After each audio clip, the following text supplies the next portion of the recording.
After 7 years, there have been no consequences for the violation of the treaty. We've told the Russians are concerned, and their response, the Russians deny they're violating the treaty.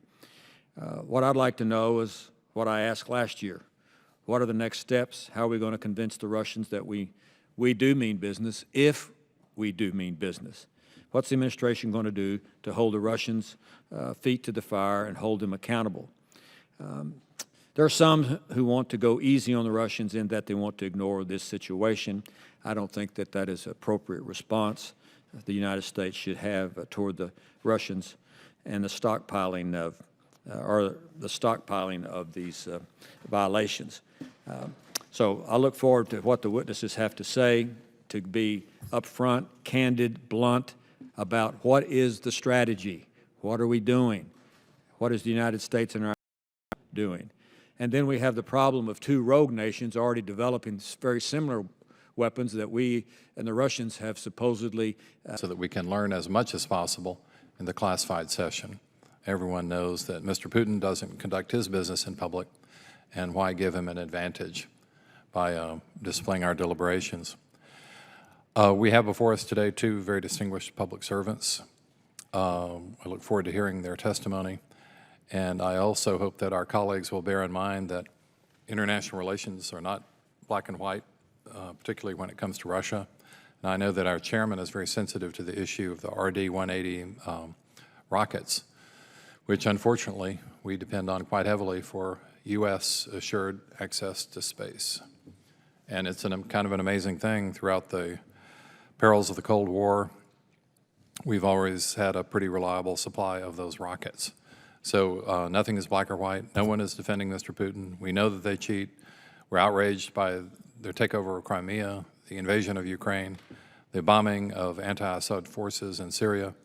But it's very important, really the meat of this hearing, the classified session, the upcoming. So I look forward to seeing all of my colleagues upstairs. Thank you, Mr. Chairman. I thank the gentleman. I recognize the gentleman from Massachusetts, Mr. Keating, for any opening statement he made. Well, thank you, Chairman Rogers and Chairman Poe, Ranking Member, for conducting this timely hearing.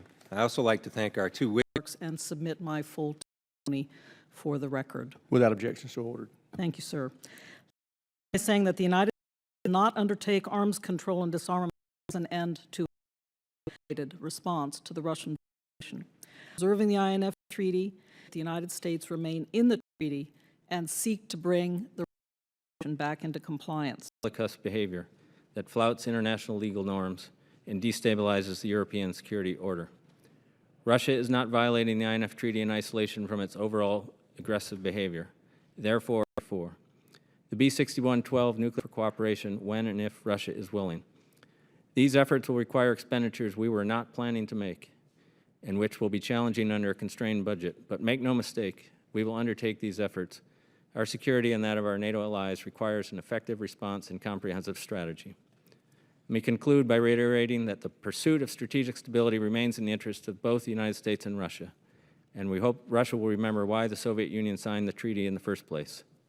By agreeing to the treaty, the United States and the Soviet Union ensured that both parties benefited from the removal of weapon systems that posed a real and credible threat to regional and international security.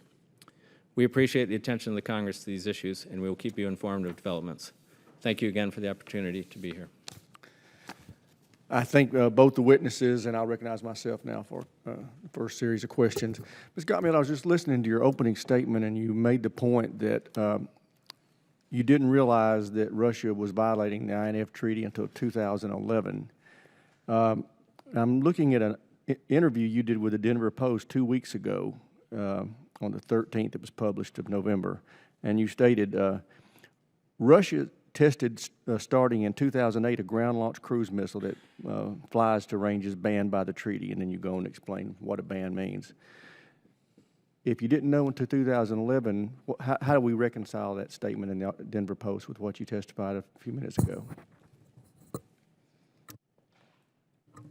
Sir, we saw that they were starting to test a cruise missile during that time period. But this is a situation where it was only over time did we accumulate the information that it was a ground-launched cruise missile. So the testing series, and again, this is something we can talk about in more detail, the testing series did begin in 2008, but it was only later in that time period did we see that it was a ground-launched cruise missile. So I was not aware of how the Denver Post had put that information together, but that was not correct in the way they quoted the information. Okay. But you do recognize that disparity, and it raises concerns for me that it took us 3 years. If we knew they started testing in 2008, it took 3 years for us to realize that they were violating the ranges that were permitted under the INF Treaty. It's worth bearing down on this point for a moment, sir, because under the INF Treaty, sea-launched cruise missiles and air-launched cruise missiles are permitted, and there is no reason why the Russians could not have been developing during that period a new sea-launched or air-launched cruise missile. We simply did not know until later in the test series that it was a ground-launched system. Was any of that data shared with the Senate during the 2010 hearings on the New START Treaty? Sir, we did not understand at that point of time, and again, I'd like to talk about this further in our closed session along with some of our colleagues, but we did not know that it was not a sea-launched or air-launched system and completely in accord with the INF Treaty. Okay. This would question be for either one of you. We were told last year in our hearing on this topic that there were a range of responses that had been prepared and were ready for consideration by at the principal level. And this committee then wrote, these joint committees, then wrote a letter to the chairman of the Joint Chiefs urging action on those range of responses. And I will introduce that letter for the record. Did the principals ever meet to consider those responses? If so, when and what did they decide? If not, why not?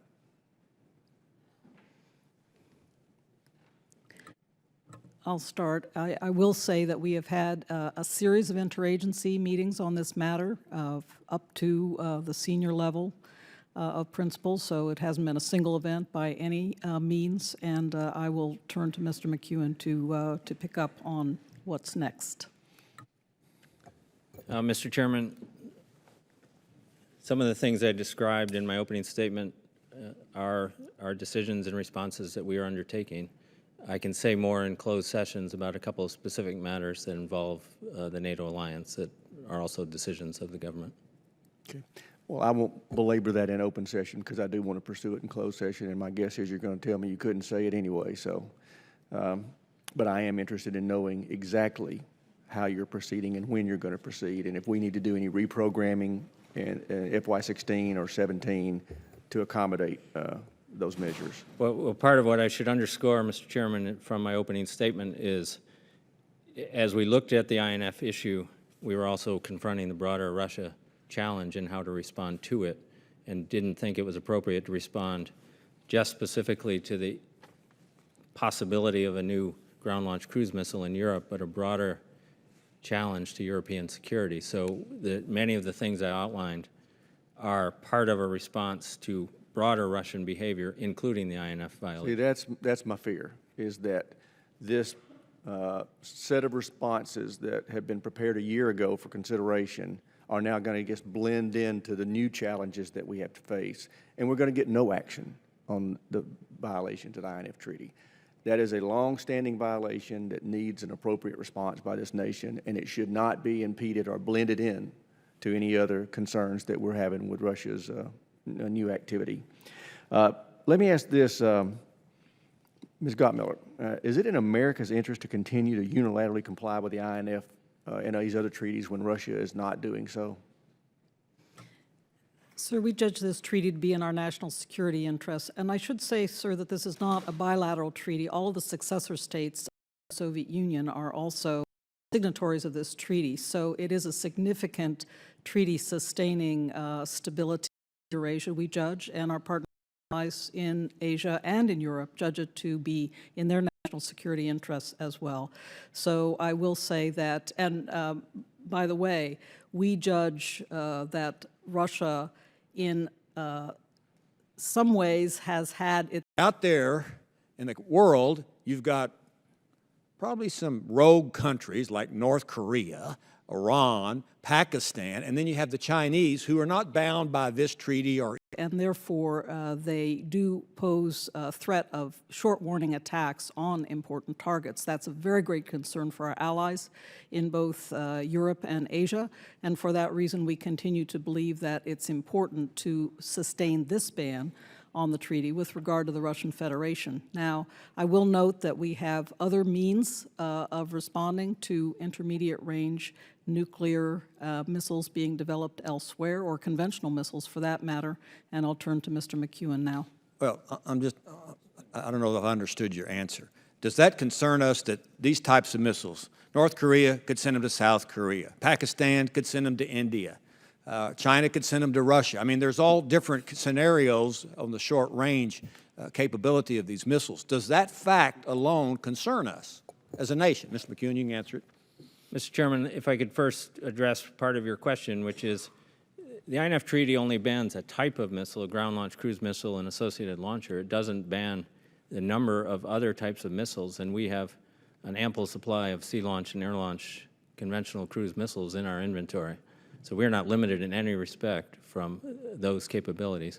As Undersecretary Gadamer said, Iran has a missile program which we're quite concerned about, medium-range program that they've engaged in some testing, and they have ambitions for a longer-range system. That's part of the reasons for the European phased adaptive approach to missile defense in Europe, which is progressing. We are concerned about North Korea's missile program. There's no question about that.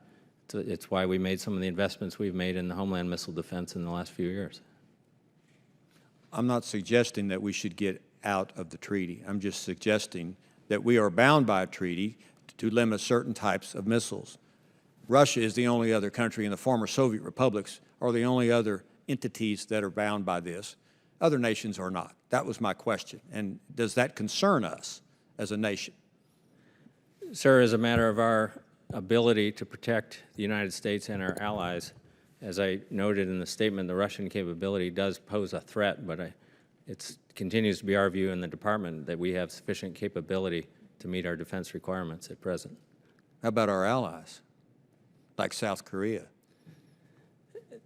Our work with our allies in South Korea is an ongoing, continuing project. They are doing well in investing. We are having conversations with them about certain capabilities, and they're worried more about short-range missiles, not any medium-range missiles that exist, and wouldn't, even if this treaty applied to the Koreans, wouldn't affect a short-range system.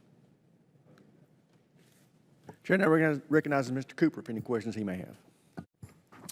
Thank you, Mr. Chairman.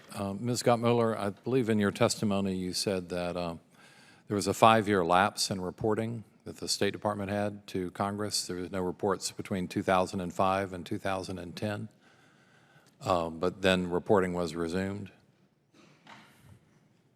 Yes, sir, that is correct. I will underscore that the so-called annual compliance report is an interagency effort.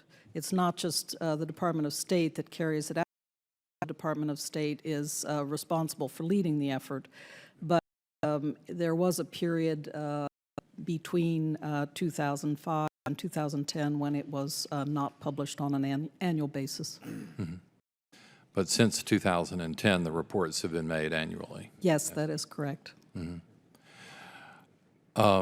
The intermediate nuclear force nuclear weapons, that would be a topic nuclear related that we should perhaps give as much attention to as this. Sir, there are many troubling issues with the Russian Federation right now, and intermediate range systems, missile systems in China, in India and Pakistan, and in Iran. So, you know, I understand that there is that concern that has been perhaps present in the Kremlin, in Moscow, but I'm only really speculating and based on what he had to say publicly. And then it's very tricky, especially at a hearing, dealing with verification issues, but it's clear that the evidence is there. They can deny it and then seek more information. And doing so, we might be giving our sources and means of intelligence that we don't want to give to them indirectly. But, you know, looking at things, Has there been discussion to set up an intermediate range nuclear forces treaty special verification commission as provided for in the INF treaty? Has that been a source of discussion? Mr. Keating, if we had some inkling that the Russians would acknowledge this missile and would engage productively in an SVC discussion to try to resolve these concerns, we would be happy to convene an SVC session. Recognizing the complexities I mentioned earlier, it's a multilateral treaty with a number of countries who are now members of the treaty from across the former Soviet Union. But nevertheless, if we had some inkling that it would help, we would be delighted to convene an SVC session. Well, that leads us. Of the advantages of the Open Skies Treaty is that information, imagery that is taken is shared openly among all treaty parties. So one of the advantages. Digital electro-optical sensor? Well, sir, the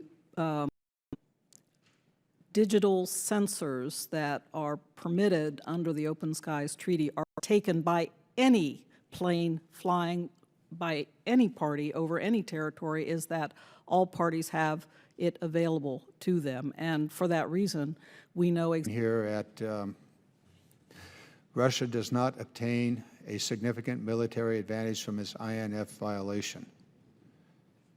And then you go on to discuss how we can do that. Would you? In Europe, capability. Russian So intent. New unmanned, this is from your testimony, new unmanned systems, new long-range bomber, new long-range cruise, standoff cruise missile, a number of innovative things, including the B-61 bomb, life extension programs, and on and on. Bottom line, are we at a disadvantage vis-a-vis Russia with our military standing today? Congressman, we still have the most capable military on the planet. And these additional investments would make us even more so? We need to keep pace with the modernization of both Russia and China and militaries of both countries. As we look around the globe, those are the two peer or near-peer competitors. And as I said, we see capability on the part of Russia that is growing, as well as the Chinese. It's hard to measure President Putin's intent, but we have seen some of his actions in Europe, so we can.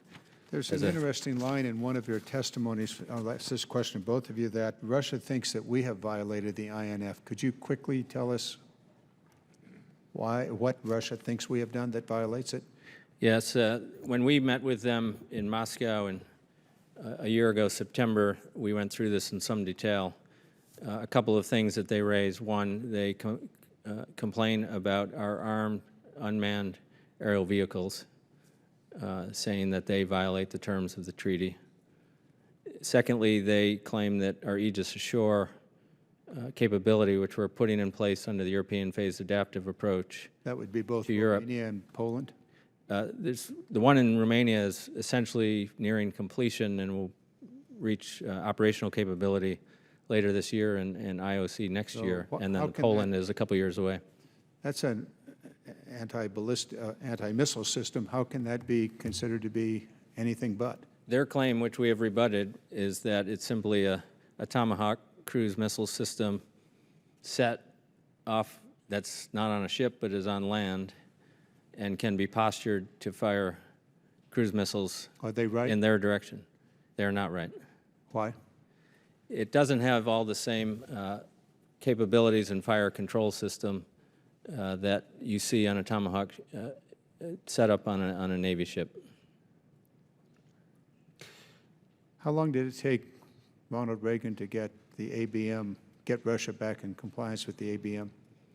I believe it was 7 or 8 years. It's sometime in the mid-'80s where we identified the Krasnoyarsk radar as a violation, and it was worked through to the end of the Reagan administration, then into the first Bush administration before, in negotiations. It was before the Soviet Union collapsed. I think it was in 1989, in conversations between Secretary Baker and then Foreign Minister Shevardnadze, where they came to an agreement on. When did the United States withdraw from the ABM treaty? 2001 or 2002 under President Is Bush. that a unilateral withdrawal?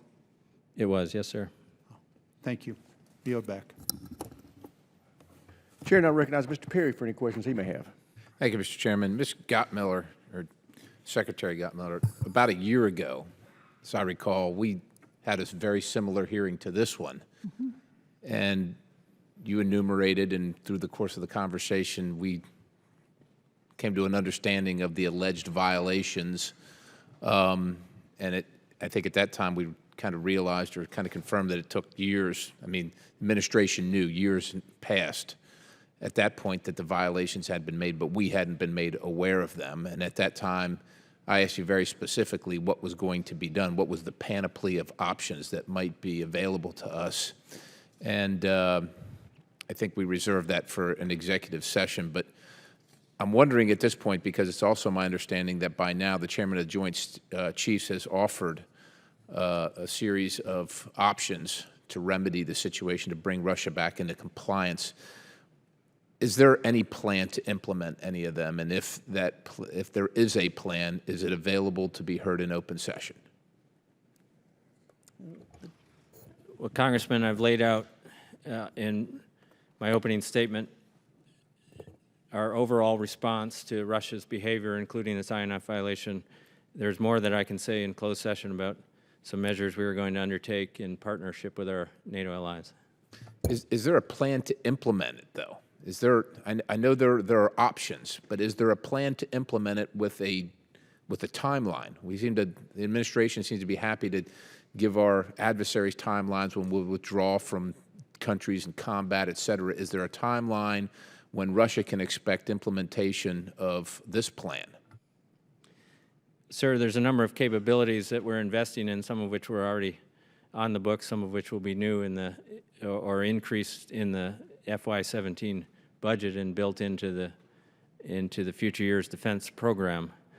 And so it will be effort as I respond to what we see in terms of Russia's growing military modernization and its capabilities and its behavior, including INF violations. So there won't be a specific point where you will say, aha, everything is in place.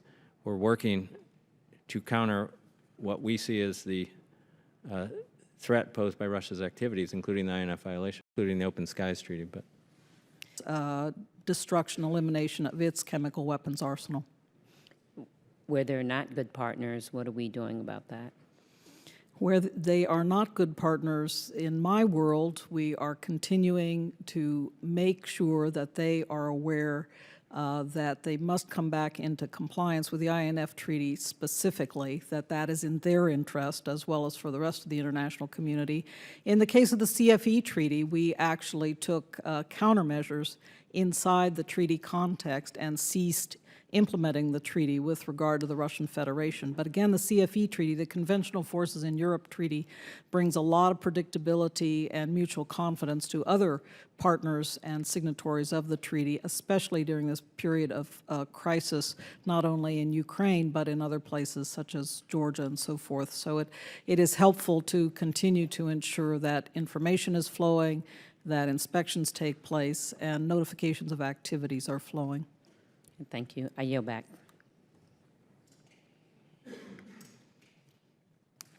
Chair now recognizes the gentleman from Arizona, Mr. Franks, for 5 minutes. Well, thank you, Mr. Chairman.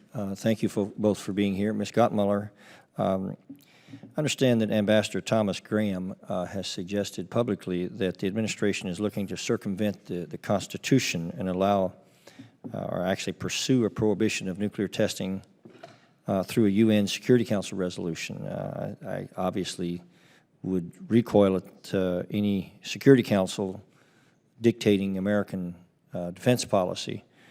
Can you assure this committee that the administration is not pursuing this idea?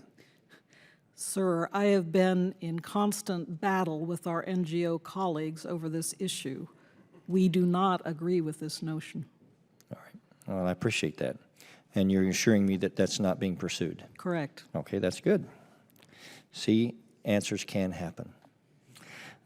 Knowing that since the 1996 era, 3 countries have broken the de facto comprehensive nuclear test ban moratorium and tested nuclear weapons. That's India and Pakistan in 1998, and then North Korea in 2006 and 2009, and again in 2013.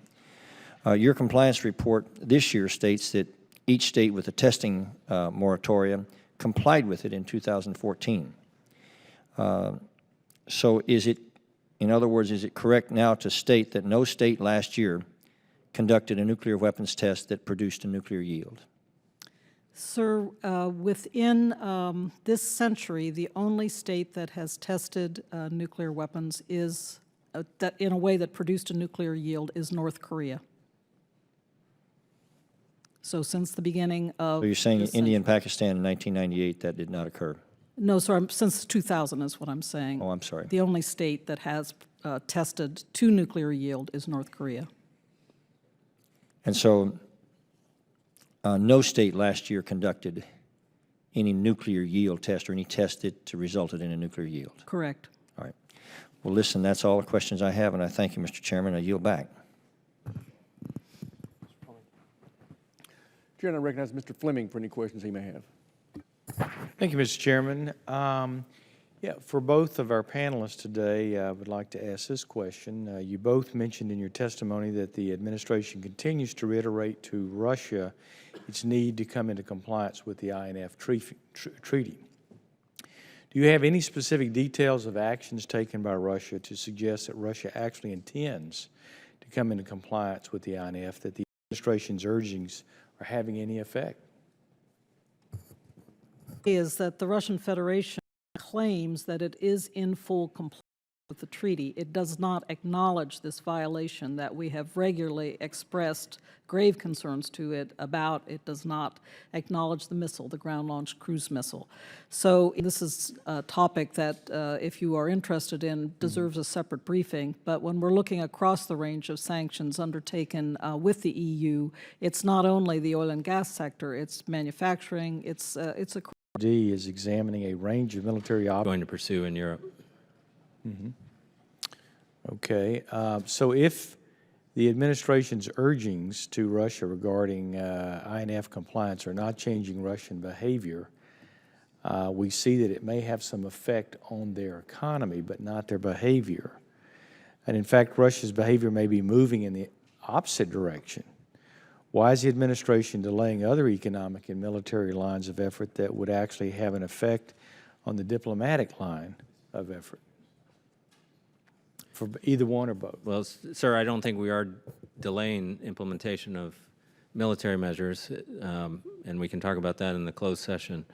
These investments, some of these investments we were going to make, we weren't planning to make if 2 or 3 years ago. They're in response, not just the INF violation, but other Russian activity. In terms of economic measures, I would defer to Rose on that. But if we continue down this course and the measures we are taking do not lead to Russian compliance, we can always assess whether to take other measures. Okay.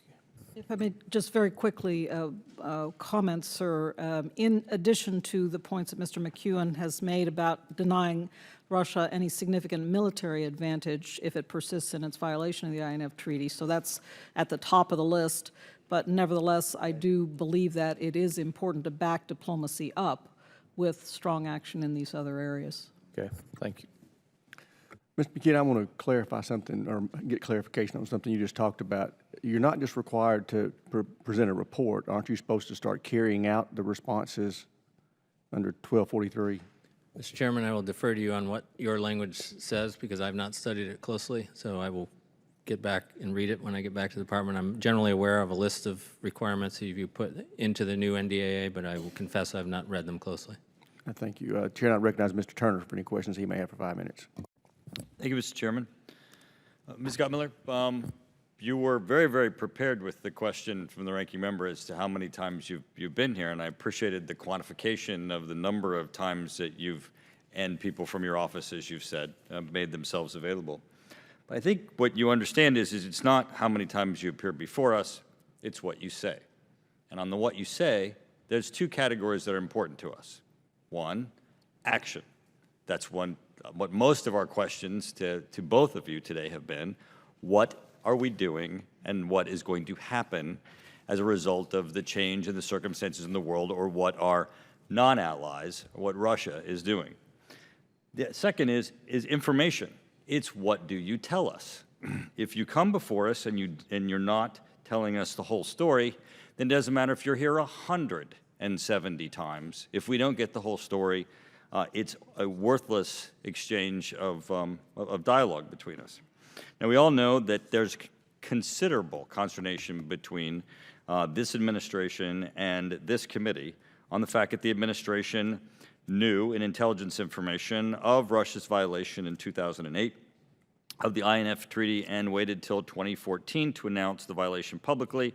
And as we all know, as we're going through the critical negotiations of the New START Treaty, that type of information was incredibly important.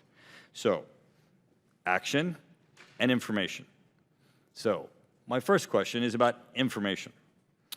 Ms. Gottmiller, Russia recently has admitted to the disclosure of the existence of a nuclear-armed, nuclear-powered undersea delivery system. It's not really necessarily a missile because it's not coming off of a sub or of a ship. It's its own undersea delivery system. It's not an ICBM because it's not in the air, but it is in effect the same thing. It's only traveling under the water. So back to our two concerns with this dialogue. Ms. Gottmiller, were you aware of the existence of this system when you were in negotiations with the New START Treaty? Sir, if I may, I'd just like to say the answer to that question is an unequivocal no. But if you want to get into talking about this system in more detail, it's very good to do so in our closed session, and we will be prepared. Well, I'd be glad to do it in closed session, but one of the great aspects of having this conversation with you, because it's always so much more convenient for us to talk behind closed doors, because the accountability, obviously, isn't as difficult for you, is that this is something that's openly being discussed. I didn't hear of this from a classified briefing from you, where I'm now asking you a question about it. It's in the news, and Russia is admitting, or it's apparently indicating that it hasn't developing the system. So I want to ask you, though, if you say unequivocally no, that means you didn't know. If you didn't know, should it have been included in the treaty? I mean, is this system a problem when you look at the overall balance that you were trying to accomplish in the New START Treaty? Well, I think, sir, that it will have to be, considered in the context of where the Russians go with the system. Well, their intention is to go here, ma'am. I mean, let's be clear. No, right? I mean, it's not. They're not going from, one area of Russia to another. Their intent is to go here. I know we are concerned about it. Of course, we are concerned about it as a threat to the United States. But if it turns into a system that is widely put into operational deployment, that's widely. What I meant. One would probably be sufficiently troubling, right? I think it is a troubling system, sir. Okay, There's great. no So now question we're about getting it. the second aspect of this communication of the over 60 times that you or your staff have been here is action. It's in the public. It's not like no one knows that it's occurring. What have you done? What has the State Department done in communicating to Russia concerning the system? I mean, I can assure you, sir, that I never hesitate to raise issues of concern. I didn't ask if you hesitate. Including I about asked this what did you do? system, including about this system with my Russian counterparts. You have. What did you do? Did you? I never hesitate to raise issues of concern. What does raise mean? I mean, you're this, Undersecretary of State for International Security. Hey, I saw this in the news. It makes it clear to them that it is a concern, an official concern of the United States of America.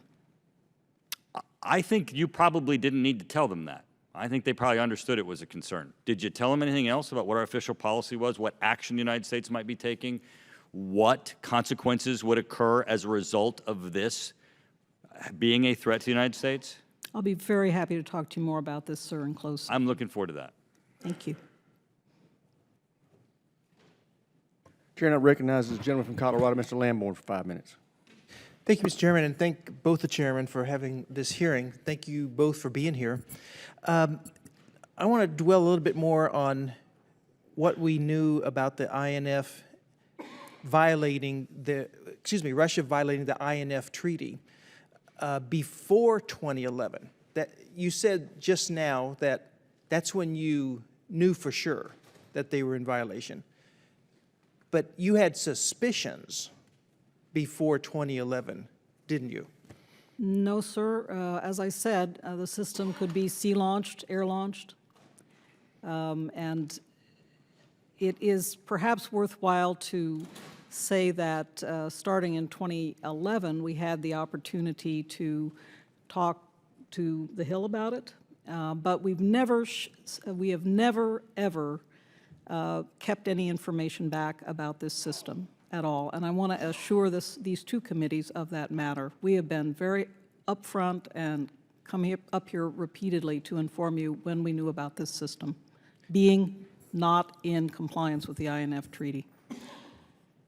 When did you first have suspicions?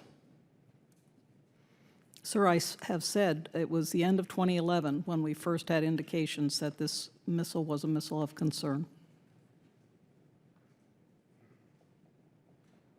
I'm not sure that's my recollection of what we've talked about in earlier hearings. You didn't even have suspicions before 2011? No, sir.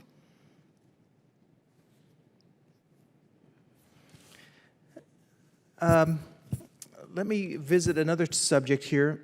You stated recently that the Russians have been pretty good partners over the year, frankly. Yet, you've also said that the Russians are cheating or are not in compliance with the INF Treaty, the Chemical Weapons Convention, the Biological Weapons Convention, the Treaty on Conventional Forces in Europe, the Open Skies Treaty, the Budapest Memorandum, and other agreements. So with that track record, how can you say they've been frankly pretty good partners over the years? Sir, I think it makes sense to look at specifically where the partnership has been effective. The list that you just read out is attached to certain nuances, which is very important to understand. They are an outright violation of the INF Treaty and the Conventional Forces in Europe Treaty. In certain areas, like the Open Skies Treaty, we have what we call compliance concerns, and that is natural in any treaty environment. There are concerns that come up in its implementation, and those are discussed in the implementation bodies of those treaties. We work to resolve them.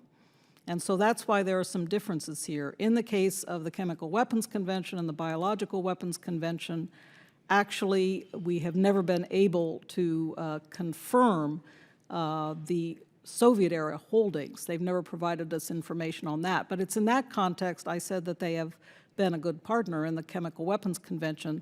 They really worked with us to get 1,300 tons of chemical weapons out of Syria, which I'm very glad are no longer in Syria at this moment. We continue to have concerns about what Syria is doing with chemical weapons, and we will continue to wrestle with that problem. But it is in that context that I said the Russians have been a good partner. Well, in view of all those violations, I guess we have different definitions of what makes a pretty good partner. Mr. Chairman, I yield back. Thank the gentleman. Chair would point out that we've just been called for votes. I apologize. They didn't ask me about when to call them, but we will recess temporarily while we go vote and then reconvene immediately after votes in room 2216. We now stand in recess.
you.